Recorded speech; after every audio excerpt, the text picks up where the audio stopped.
দুনিয়ার ব্যাপারে বুঝেন, আরো দেখেন, আরো ভাবেন, একজন একজন করে ভাবেন। দুনিয়া আরো যদি সাজান, খোদার কসম ক্ষণিকের ক্ষণিকের ক্ষণিকের অল্প সময়ের দুনিয়া চমৎকার সাজাইয়াও তৃপ্ত হইতে পারবেন না, তৃপ্ত হইতে পারেন। এবছর চমৎকার রং দিছেন বিল্ডিংয়ে, 2 বছরের মাথাত বিভিন্ন খান দিয়া সামরা উঠিয়া এটা আবার যে সেই, ঠিক কিনা বলেন? আবার রং দাও। এই সোফা চমৎকার বানাইছিল, ওই যে বার্নিশ নাই, দেখেন এই যে সোফা, এটা এই যে দেখেন, কথা বলেন না, এই সোফা এটার মধ্যে আসেনি বার্নিশ, তো এটা আবার কি করতে হইব?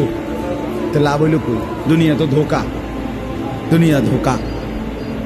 এই সৌন্দর্যময় চেহারা নারী 30 বছরের ব্যবধানে উনি বুড়ি, আর কেউ ফিররা এদিকে ফিরা সেফও হালায় না। আজ যেই যুবতী, যেই বেহায়া নারী, বেপর্দা মহিলা বাজারে বাজারে ঘুরতো, যৌবন, আরে সেটা তার সম্পদ না, তারটা হইলে তো নিজের হইলে তো সে কখনোই বুড়া হইতো না। আল্লাহ তাআলা বলছে, আমি যখন যৌবন শেষ করে দিলাম, তো এখন আর কোন পুরুষ তার দিকে ফিররা থুতুও বালায় না। দুনিয়া এক অবস্থায় থাকে না, এক হালাতে থাকে না বাপ।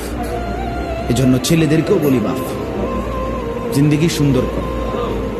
তোমার এই হাসি থাকবে, তোমার এই সুস্থ সুন্দর সুঠাম দেহ থাকবে। আন্তরিকতা নিয়ে শুনলে, নিজের ভিতরে নেক মানসিকতা যদি থাকে, গ্রহণ করার মানসিকতা, আর অল্প কথা তো ফায়দা।